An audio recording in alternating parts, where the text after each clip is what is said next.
সকালে ঘুম থেকে উঠে চোখ খুলে কোন কথাটি বলে তিনবার হাততালি দিলে সারাটা দিন ভালো কাটবে? বন্ধুরা, আশা করি ঈশ্বরের কৃপায় আপনারা সকলে ভালো আছেন এবং সুস্থ আছেন। হ্যাঁ বন্ধুরা, এই একটি কথা যদি আপনারা প্রতিদিন সকালে উঠে বাসি মুখে বলেন এবং তারপর তিনবার হাততালি দেন, তাহলে আপনার সব বিপদ কেটে যাবে, কর্মক্ষেত্রে সকল বিঘ্ন দূর হবে, কাজে আপনারা সফলতা অর্জন করবেন। তবে সেই উপায়টি আলোচনা করবার আগে আপনারা যারা এই চ্যানেলে নতুন, তারা অবশ্যই চ্যানেলটিকে সাবস্ক্রাইব করুন এবং নোটিফিকেশন বেল আইকনটি প্রেস করুন এরকম আরো নতুন নতুন ভিডিও দেখার জন্য। এবার চলুন জেনে নেওয়া যাক সেই উপায়টি কি। উপায়টি জানবো একটি ছোট্ট কাহিনীর মাধ্যমে।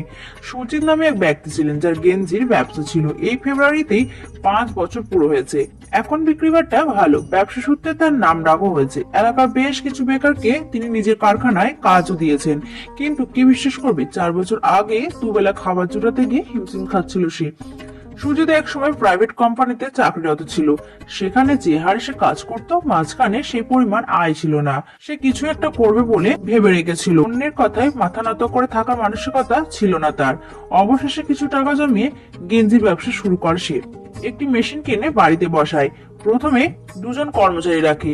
সে অনলাইনে স্বল্প বিস্তর অর্ডার পাচ্ছিল। সেই হিসাব মতো 3 জনে মিলে টুকটাক চালিয়ে নিচ্ছিল। কয়েক বছর আগে সুজিতের বাবার স্ট্রোক হয়। শরীরের একদিক প্যারালাইসিস হয়ে যায়। তাই এখন 2 জন যমজ বোন আর বাবা মা সহ এই ছোট্ট সংসারটির দায়িত্ব সুজিত নিজে নিয়েছিল। সবকিছু ভালোই চলছিল। এইভাবে কেটে যায় প্রায় গোটা একটা বছর। কিন্তু তারপর একটা বড় কোম্পানি থেকে বড় মাপের অর্ডার আসলো সুজিতের কাছে। সে ভেবেছিল তার হয়তো ভাগ্য খুলে গেছে। এরকম একটা সুযোগই তো অপেক্ষা ছিল সে। বেশ কিছু লোন নিয়ে তারা যাবতীয় উপকরণ কেনে, নতুন আরো 2টো সেলাই মেশিন কেনে। সুজিতের এই 2 কর্মচারী আরো 3 জনকে জোগাড় করে নিয়ে আসে। বড় অর্ডার, তাই বেশি হাত লাগবে। এমনকি তার 2 বোনও তাকে কাজে সাহায্য করতে শুরু করে। 2 মাস ধরে নিজের পুঁজি লাগিয়ে সময় দিয়ে নিখুঁতভাবে অর্ডার অনুযায়ী টি শার্ট উৎপাদন করা হয়। কিন্তু ডেলিভারির সময় যখন এগিয়ে এসেছে, হঠাৎ সেই কোম্পানি নাকচ করে দেয়। সুজিতের সেই মুহূর্তে পায়ের তলা থেকে মাটি সরে যায়। এতগুলো টাকা লোন নেওয়া কোম্পানির কথা মতো কাস্টমাইজ টি শার্ট তৈরি করা হয়েছে। বাজারে অন্য কেউ সেটা কিনবে না। যেটুকু সেই কোম্পানির অ্যাডভান্স পেমেন্ট পেয়েছিল সেটাও খরচা হয়ে গেছে। নতুন 3 জনকে নিয়ে মোট 5 জন কর্মচারী এখন তার। এখনো তাদের পারিশ্রমিক পুরোপুরি মেটানো হয়নি। তারাও সে একই অর্ডারে ভরসা দিয়েছিল। বাড়িতে সুজিত বাদে আরো 4 জন মানুষ আছে। এদিকে মায়ের সুগার আর প্রেসার, সেই ওষুধের খরচ কম নয়, আর সেই ওষুধ কোনো মতে বন্ধ করা যাবে না। এদিকে ডাক্তারবাবু বারবার বলে দিয়েছেন বাবার ফিজিওথেরাপি বন্ধ হলে শরীরের বাকি অংশ অচল হয়ে যেতে পারে। এমন অবস্থায় সুজিত কি করবে সে বুঝে উঠতে পারছিল না। এসব ছাড়াও সংসার আরো খরচ। মেশিনের দৌলতে ইলেকট্রিসিটির বিল এখনো বেড়েছে। সে তো অনেক দূরের কথা। একবেলা রান্নার জন্য বাজারে গিয়ে সবজি কিনতে গেলে দেখা যায় সবজির দাম কেমন আকাশ ছোঁয়া। সুজিত নিজেকে একেবারে দিশাহারা অবস্থায় পায়। অবস্থা এমন হয়ে যায় যে দুবেলা খাবার জোগান দেওয়াই মুশকিলের বিষয়। মা একদিন বলল, তুই এক কাজ কর, আমার গয়নাগুলো বেচে দিয়ে যা টাকা পাবি সেটি দিয়ে লোন মিটিয়ে দে, এতে তোর ব্যবসাটা তো বাঁচবে। সুজিত খুব রেগে গেছিল সেদিন। মায়ের কাছে গয়না বেশি নেই। ছোটবেলায় অভাবের সংসার দেখেছে সুজিত, কিন্তু সেই অভাবের মধ্যেও একটু একটু করে টাকা জমে বাবা মাকে 2টো সরু চেন, ছোট্ট একজোড়া কানের বানিয়ে দিয়েছিল। বলে রেখেছিল ভবিষ্যতে সোনার দাম বাড়লে গয়না কেনা যাবে না, 2 মেয়ে বড় হচ্ছে, এই 2টো হার ওদের জন্য, আর ছেলের বউকে ওই কানের খানা দেবে। সুজিত এসব শুনে ভাবতো বড় হয়ে নিজে এত আয় করবে যাতে বাবা মাকে এসব বিষয়ে চিন্তা করতে না হয়। আর মা কিনা বলছে সেই গয়না বেঁচে দেওয়ার কথা, সেই গয়না আর ছুঁয়েও দেখেনি সুজিত। তাহলে এবার কি করবে সে? বাড়ি বন্ধক দেবে, কিন্তু সেটা করা কি ঠিক হবে? যদি হিতে বিপরীত হয়, বাবা মা 2 বোনকে নিয়ে পথে এসে দাঁড়াতে হবে। এইসব ভাবতে ভাবতে একদিন বাড়ি থেকে বেরিয়ে যায় সে। বড্ড হতাশ হয়ে হাঁটতে থাকে সে। হাঁটতে হাঁটতে কখন যে পাশে পাড়ায় চলে এসেছিল খেয়ালই করেনি। মাইকের শব্দে তার হুঁশ ফেরে। লোকনাথ বাবার উৎসব হচ্ছে, সামনে বড় মাঠটাতে খাওয়া দাওয়া হবে। মাইকে সেই নিয়েই প্রচার চলছে। সুজিত দেখে মানুষের ভিড়।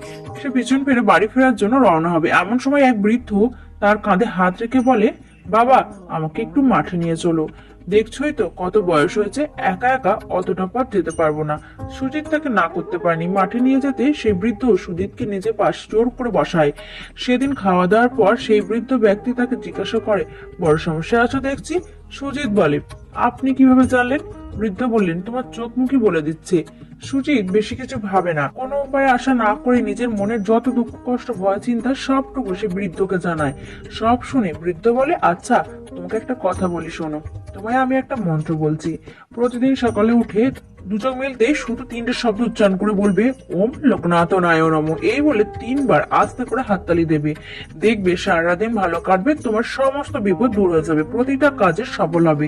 আমি বলছি করে দেখো, ফল অবশ্যই পাবে। সুজিত বাড়ি ফিরে ভাবে এসব করে কি কোনো লাভ হবে, কিন্তু তারপর সে ভাবে এতদিন তো সে চেষ্টা করলো কিন্তু লাভ তো কিছুই হয়নি। তাতে না হয় এবার লোকনাথ বাবাকে স্মরণ করা যাক। একদিন সন্ধ্যাবেলায় হঠাৎ সুজিতের কাছে কল আসে সেই কোম্পানি। সে তো একেবারে অবাক। তারা সুজিতের কাছে ক্ষমা চায়। তারা জানায় কোম্পানির কিছু ফান্ডসের সমস্যা হয়েছিল, অনেক কারণে তাদেরকে হঠাৎ করে অর্ডার ক্যান্সেল করতে হয়েছিল, কিন্তু এই প্রবলেম এখন মিটে গেছে। সুজিত যদি রাজি থাকে তাহলে তারা পুরো টাকাটা দিয়ে টি শার্ট গুলোকে নিয়ে যাবে। সেই দিনের পর থেকে এই গত 4 বছরে সুজিতকে আর পেছনে ফিরে তাকাতে হয়নি। সে কোম্পানির সহায়তা পেয়ে সুজিতের ব্যবসা আরো উন্নতি হয় আর সুনাম ছড়িয়ে পড়ে। এখন সুজিতের নিজের কারখানা হয়েছে, সেখানে এখন 30 জন কর্মচারী আছে। ইতিমধ্যে এক বোনের বিয়ে দিয়েছে, আর এক বোন উচ্চশিক্ষিত হয়ে নিজের পায়ে দাঁড়াতে চায়, তাই তাকে আরো পড়াশোনা করাচ্ছে সুজিত। বাবা মায়ের চিকিৎসা খরচ অনায়াসে সামলাতে পারে সে। অক্ষর করে লোকনাথ বাবার এই কথাগুলি মানে। রণে বনে জলে জঙ্গলে যখনই বিপদে পড়িবে আমাকে স্মরণ করিও, আমি রক্ষা করিব। তাহলে বন্ধুরা বুঝতে পারলেন তো, সকালে ঘুম থেকে উঠে শুধু ওম লোকনাথনায় নমঃ এই কথাটি বলে তিনবার আস্তে আস্তে হাততালি দিতে হবে, তাহলে সকল বিপদ দূর হয়ে যাবে। লোকনাথ বাবা বলেন যে কেউ যদি কখনো কোনো বিপদে তার নাম স্মরণ করে তাহলে তিনি রক্ষা করেন, আর তার নাম নিয়ে দিন শুরু করলে অবশ্যই ভালো কাটবে। আপনাদের তথ্যটি কেমন লাগলো সেটা অবশ্যই কমেন্ট করে জানাবেন। আজকের ভিডিওটি এই পর্যন্ত, আশা করছি আপনাদের দেখে ভালো লাগলো। আর ভালো লাগলে অবশ্যই কমেন্টে জয় লোকনাথ বাবা জয় লিখতে একদম ভুলবেন না।